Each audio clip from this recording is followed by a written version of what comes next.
મેઘરજ ખાતે યુરિયા ખાતર માટે વહેલી સવારથી સહકારી સંઘ આગળ રોજ ખેડૂતોની લાઈનો લાગી રહી છે। છેલ્લા 15 દિવસથી ખેડૂતો ખાતરની અછતને કારણે ભારે મુશ્કેલીઓનો સામનો કરી રહ્યા છે, જેનાથી પાક ઉત્પાદન પર અસર થવાની ભીતિ સેવાઈ રહી છે। ખેડૂતો દ્વારા તંત્ર સમક્ષ તાત્કાલિક ધોરણે યુરિયા ખાતરનો પૂરતો જથ્થો ઉપલબ્ધ કરાવવામાં આવે તેવી પ્રબળ માંગ કરવામાં આવી રહી છે। શિયાળુ ખેતીમાં હવે સિંચાઈ પહેલા યુરિયા ખાતર ખેડૂતો નાખતા હોવાથી ખાતર માટે તાલુકા મથકે ખેડૂતો રજપાટ કરી રહ્યા છે। ખાનગી દુકાનદારોને દર 2 થી 3 દિવસે યુરિયા ખાતરનો પુરવઠો પૂરો પાડવામાં આવી રહ્યો છે, ત્યારે સહકારી સંસ્થાઓને છેલ્લા 15 જેટલા દિવસથી યુરિયા ખાતરનો પુરવઠો પૂરતો ન અપાતા તાલુકાના ખેડૂતો વધુ નાણાં ચૂકવી કાળા બજારીઓ પાસેથી ખાતર ખરીદી કરી રહ્યા છે।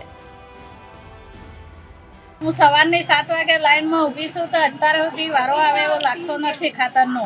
તો સરકારશ્રીને મારે એટલું કહેવું છે કે તમે ખાતરની સુવિધા પૂરી પાડો। એટલે કેમ ખેતીવાળાના પાછળ તમે પડેલા છો? જે હોય ત્યારે તમે હાજર રહી જશો સરકારશ્રીઓ, ત્યારે તમે જોતા નથી કે આ માણસો શું કરે છે।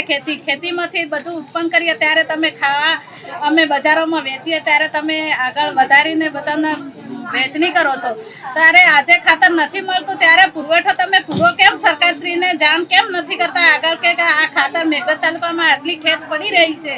સવારથી ભૂસોને ત્યારે અહીંયા આવીએ લાઈનમાં ઉભા રહીએ, ઘેર ઢોરવાનું કરવાનું કે ખેતી કરવાનું, પાણી વાળતા અહીંયા ખાતર નથી મળતું અને લાઈનમાં અહીં ઉભા રહીએ તો હવારના ઉભા રહેલા હોજ સુધી એક થેલી ખાતર મળે, 4 થેલી ખાતર જોઈએ, 1 થેલી ખાતર મળે, 1 થેલી ખાતરની શું કરવાનું? દાળમાં નાખવાનું અને ઉભા તો આ પગોમાં બીપી લો થઈ જાય, મને તો ચક્કર આવી અને મરી જાઉં તો હોય।